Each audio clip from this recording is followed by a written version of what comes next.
How do we deal with laziness?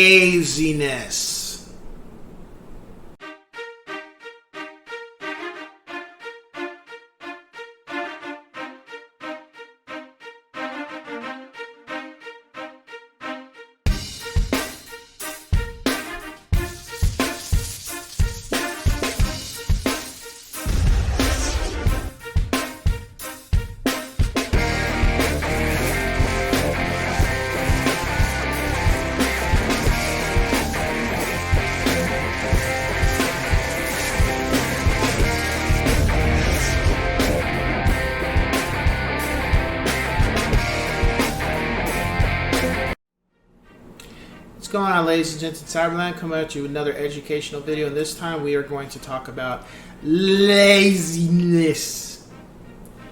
You're being lazy. So, how do you handle somebody who's just lazy? People who don't want to do their job that they're supposed to be doing. How do you handle that? Well, the first thing, take the emotion out of it. The next thing, who is the person that's not doing their job? Is it you? Is it the lender? Is it somebody in escrow? Is it the sellers? Is it the buyers? How do you go about it? Well, let's look at the options. If it's you as the realtor, this is what I say. Your reputation is on the line. You not doing what you're supposed to be doing in a timely manner. Are you okay with people spreading the word about you that you're not an agent that they would recommend? Are you okay with that getting out?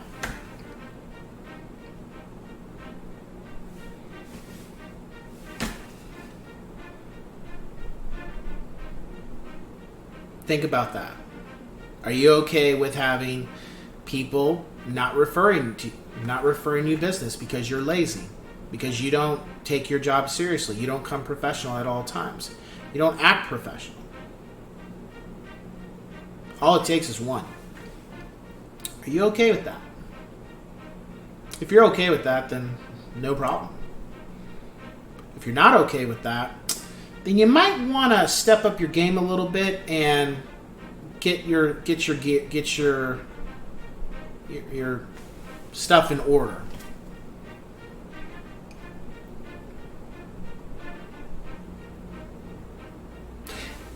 See these pauses I'm doing? Just think about that. Get your act together. Get your stuff in order, because you don't want a client walking away from the transaction being pissed off because you didn't do your job because you were lazy. You were showing lazy behavior. Because that word will travel. People will continue to get an idea of what you're about. They won't want to do business with you. Now, what if it's the lender? Was that a lender you referred them to? Or was that the lender that they have? If it's a lender you referred to, have a discussion with them. Let them know what's going on, what you expect needs to be done so this transaction can work, whether they're selling or buying. However, most realtors, when you've established a good working relationship with the lender, 9 times out of 10, it's not going to be a lender that's lazy. Unless it's your first time and they talked a good game and they're not holding up to their end of the bargain. However, that's not really going to be the thing from what I've experienced. What is going to be the thing is the fact that your client hired a lender that could be a friend of the family, could be somebody they don't know anything about, just somebody referred them, but that's the issue. The lender's lazy. They are not really doing their job. And at that situation, the deal can fall apart because of that. So, what do we do? Well, you can only do so much as the agent. You don't know the lender like that, and you didn't hire them. You didn't refer them. So what you can do is put the ball in their court. I wouldn't say put them on blast, but put the ball in their court. Make sure you have documentation, CYA, as I said in one of my other videos, cover your ass and make sure that everything you're sending, your clients know about it, they know what's going on. So, you're not held accountable for things don't work out. Yeah, you can be pissed because things didn't work out, but it's not damaging your reputation. Because that's the other thing. Escrows can fall out, but is your reputation still intact because you did what you were supposed to do?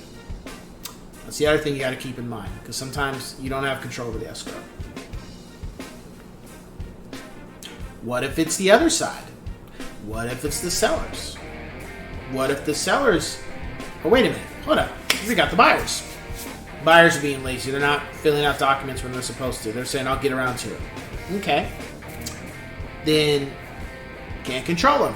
What you can do is educate them and say, look, this needs to be done in a timely manner, and you educate them on why. And you make sure your lender is in the loop with that, or their lender is in the loop. So everybody understands it's a team effort that, hey, you don't get these things done on time, this is what can happen. These are things that can happen in the near future.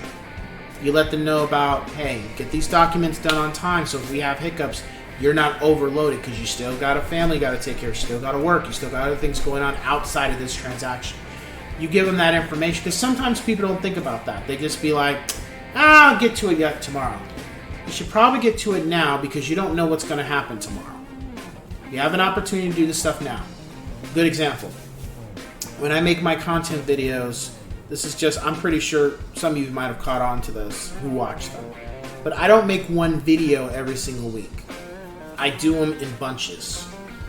Boom, boom, boom, boom. I do them in a set. Why? Because I don't know what's going to happen tomorrow, per se. I don't know what my schedule... Most of the time I know my schedule. However, I don't know if I'm going to have any hiccups. So when I have time to get things done timely, to where I don't have to worry about my content, where I'm not falling behind in what I have, do a bunch. Do a bushel of videos. So then I can just edit them, create them, put them out. And I don't have to worry about, oh shoot, I'm running out of stuff. Then eventually we get close to where we're running out, we make a bunch again, and that'll last us for about a month or two. That's how we do it. I'm not lazy about it, because I made a commitment to make this content. The same thing goes for the gaming videos and all my other videos, the films and the music, all that stuff. Same thing. Make them in bunches so I can spread them out, and I don't have to worry about creating the content, because it takes a lot of time.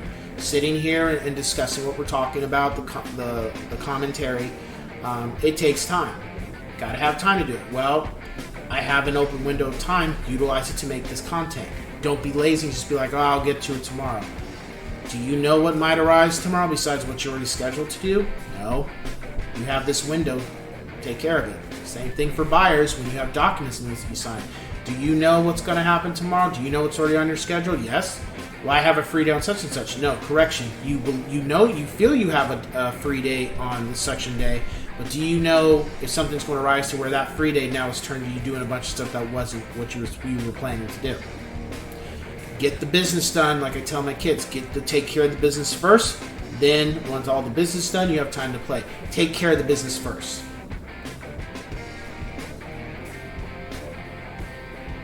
Same thing could be said for, being a realtor with what you're supposed to do with the lender. Take care of the business first, then go do whatever you want to do that's outside of it.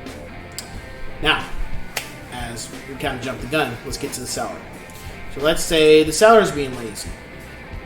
They're not filling out documents. Well, that'll, in a situation, can't control it. You just let the buyers know, the lender know what's going on, and it's not on you. There's nothing you have to do, nothing you have to worry about. But it's on them, because that's going to hurt them in the long run for trying to sell the home.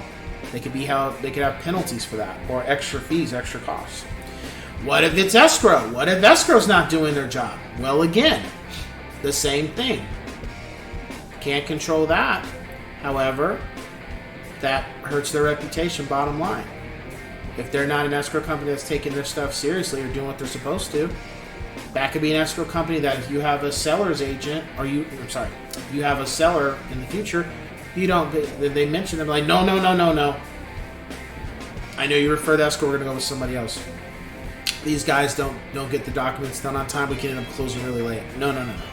You see, reputation. I can't control the escrow company if I'm not able to select it. I can't control the agents when it comes to going into escrow with, but what I can do is control my professionalism and keep record of what they're doing. So if that's an agent that's not professional or is not doing their job, like I said in my other videos, I make a log of that information, keep track of it, so I don't have to deal with them in the future. And again, this is not to say, oh, you made a mistake, I'm not dealing with you. No, this is constant behavior where you're not doing your job. Good example. I had a transaction where the agent was not giving me the information I needed to do my job. That was required of them. And they were nonchalant about it, and they didn't really care.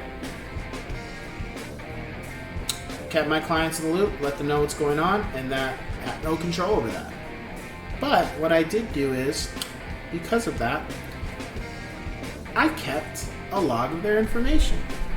So, moving forward, I'm not doing transactions with them if I don't have to, because they were being lazy. They were doing things when they felt like they wanted to do them instead of doing them when they should be doing them, because at the end of the day, it was affecting the escrow. And sometimes that's what you got to do. You don't have control over certain things. You can't control your client to tell them why they need to do things, but you can educate them. You can't control the lender in regards to what they need to do, but what you can do is, cover your ass and make sure if things are not going like it's supposed to, it's not on you, it's on the lender. And then if it comes for yourself, keep in mind your reputation. Do you want your reputation to be intact? If you want it to be intact, get your shit in gear and do what you're supposed to do in a timely manner and get it done. You don't have to worry about things not working out. You did your job, and your clients will still utilize you to go into another escrow with because you did your job. You don't want to follow to escrow and then the buyer wants to go with a different agent because you didn't do your job. You don't want that. You want to follow to escrow, but you did your job because the buyers are not going to hold you accountable. And they're less inclined to be like, well, maybe you didn't do this, you didn't do that. No. Here's everything I did. This is what we were supposed to do. Because I had that too. Had a situation where the escrow didn't happen, and it was the clients felt some type of way, and I had to tell them, look, I did everything I was supposed to do. This is what I'm supposed to do. On top of that, this is what I did. On top of that, there was nothing you guys could have done. Because sometimes they think it's them. It's like, no, you didn't do anything wrong. The problem is the seller's agent. They were on some BS. There was nothing you could do to control the situation. There's nothing I could do. We all did everything collectively as a team effort. It didn't work because they weren't willing to do what was necessary. And that's okay. And it worked out. And it always does. So, with that being said, ladies and gents, I will catch you on the next one.